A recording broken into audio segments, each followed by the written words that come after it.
Welcome to the Shure SM7B YouTube show. Why the SM7B YouTube show? Because I can't think of anything else to call it. And what we're talking about today is how to tell a counterfeit Shure SM7B microphone from a real Shure SM7B microphone.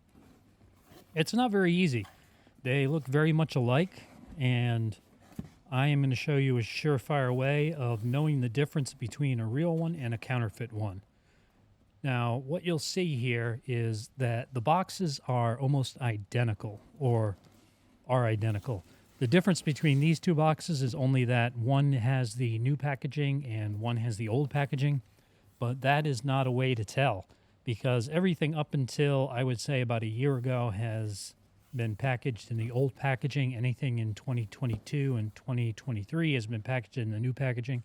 The only difference between the two is that the old packaging has a black and white outside with gray, and the new packaging is basically the same, but it has some green thrown in on the text. But other than that, the external is the same, and it is not a way that you can tell which is real and which is counterfeit. Now, this first box that I'm starting off with, I was suspect of, but this, by the way, is the real Shure SM7B. At first, I was suspect of this one because it had 2 layers of tape on it, and that's what got me thinking I needed to compare this one to another one to make sure that what I actually had here was real. It turned out to be real. I don't know why it had a double set of tape on it, but it did. Anyway, when you open it, notice that this one has one piece of paper with it for instructions, which means nothing. You'll know what I mean when I show you the other box. There's the larger windscreen that comes in a regular bag, and the back plate for the microphone that covers the controls on the back if you want to. It's optional. And that's the Shure SM7B microphone right there. That one is the real one. Now, you won't know just by looking at them which one the real one is and which one the counterfeit one is. And you certainly won't know from the packaging. That's just the Velcro strap and the brass insert for the connector. Those are each individually bagged, as they are in the counterfeit example.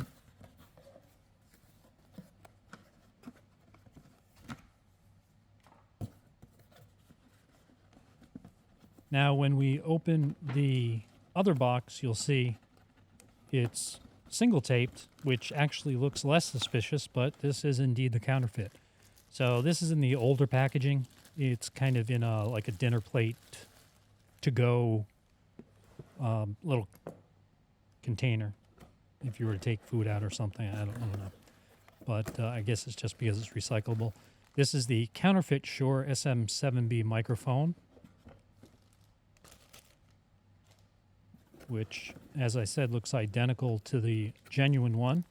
And here's the windscreen. It comes in the same place in the box. Everything in the packaging is identical.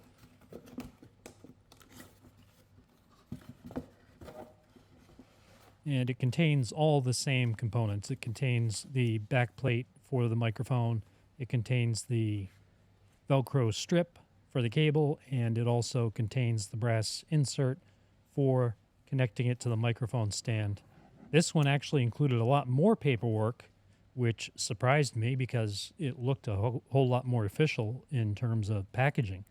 But again, that means nothing. Everything on the genuine Shure microphone was given to me by, I was directed to it by QR codes. You can see next to each other, there is nothing really visible on either of them that would say it's a fake. They look identical. The printing around the ring in the middle is identical. The brackets are identical. The windscreens are almost identical, but you wouldn't know if you only had one of them that they were even different. The brass inserts are the same. The XLR plug is the same. They both even say Shure inside the XLR female plug. So you can't tell from that. I saw someone looking at that up close, and they said that that was one way you can tell. You cannot tell that way because they both say Shure inside that connector. But this is the best way to tell, the first thing that I'll show you. And that is this cable that goes from the microphone to the XLR jack. It's the smaller cable that you see going from the bottom of the microphone to the XLR jack. On the counterfeit one, you'll see that these rubber grommets that come installed on it that attach it to the metal at the bottom of the microphone actually slide up the cable. And that is something that you'll see does not happen on the genuine Shure SM7B. And this happens on both ends. In fact, when I took it out of the box, these grommets were already quite a ways away from where they belonged, and they will freely slide on the cable and not really stay in place where they belong very well, even if you push them in. However, on the genuine Shure SM7B, you'll see that it's firmly attached. Now, I didn't try prying it off with a screwdriver or anything, but it would be difficult, it seems, to even get these off to slide on the cable. They do have a purpose. They sit there to prevent the cable from being cut on the metal, so they aren't meant to move. However, on the counterfeit one, they do move. That little chunk you see taken out of the windscreen there, that was from me just trying to get the windscreen off. One of the differences between the two that I noticed was that the windscreen was a lot tighter on the counterfeit one than it was on the real one. You'll see me struggling to put it back on later, whereas on the real one, it just pops off from that plastic ring on the bottom of the windscreen, and it pops off easily, and it pops back on easily. It clicks into place.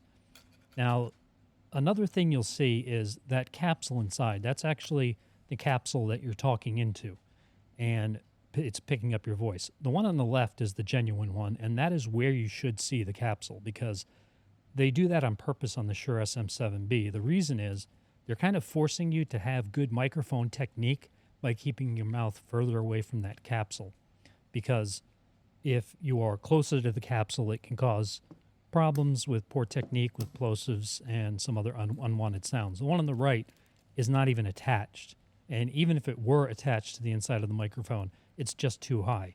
It should be down where you see the one on the left. If it's not there, it's either broken or counterfeit. Almost certainly counterfeit, because they do that very specifically. Now, this back plate that you see that covers the controls on the back of the microphone, it's optional. You'll see that there are recessed areas of that are silver for the screws. The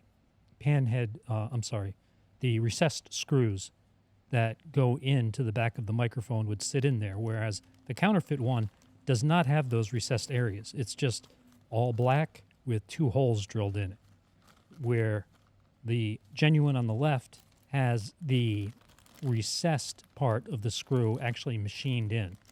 That is a second way to be certain of a counterfeit, if it does not have those recessed areas. Now, you'll see on the other accessories, they're similar, possibly even the same quality. If you only had one of these microphones, you wouldn't know the difference. But one difference that I did notice, and I was kind of surprised by because I wouldn't have known this, the counterfeit items each come in a Ziploc bag, which I didn't expect. The genuine Shure SM7B items and accessories were either in open bags, like the pop filter windscreen, or they were in heat-sealed bags. But none of them were Ziploc bags on the genuine one, only on the counterfeit one, which the reason I say that surprised me is because I would think the Ziploc bags would be more expensive. But the Ziploc bags were on the counterfeit Shure microphone. And you'll see here that on the genuine microphone, it was heat-sealed. And in the case of the pop filter, it was actually just open, not even sealed. So that is another telltale sign. If your accessories are in Ziploc bags, it's probably a counterfeit. The other accessory that comes with it is the Velcro strap. And this one, I can only tell you what I've observed between the two, and I'm saying this because I've heard this was the case. See, how on the counterfeit one, the Shure logo is very big and they're very close to each other, whereas on the genuine one, the Shure logo is smaller and they're further away from each other. I probably wouldn't have even have noticed that except that I heard it mentioned before or read it in an article somewhere. And sure enough, no pun intended, the counterfeit has a bigger Shure logo and they're closer together on the Velcro strap. I wouldn't use that as the only way to determine whether or not it's genuine or counterfeit, but that is just one more item that you can take a look at. Now you'll see how easily the pop filter goes on this original Shure microphone, and you'll see when I put the windscreen on the counterfeit one, it's a little bit difficult. It's kind of tight. The foam is tight on the microphone. And I had a little bit of difficulty putting it on, and even when I got to the bottom, the part that goes around the plastic part that snaps in, I kind of had to force it in. It didn't clip in. I had to force it in to stay put. On the genuine microphone, I didn't have to do that. It just snapped right into place once I put it in. So there you can see they really aren't any different to look at. The XLR ports are the same. The mount is the same. The writing is the same. They look identical. So make sure that when you get your microphone, you check to see that it's genuine, because it is really difficult to tell the difference. And with these few tips, you can easily tell the difference if you just look at those few parts.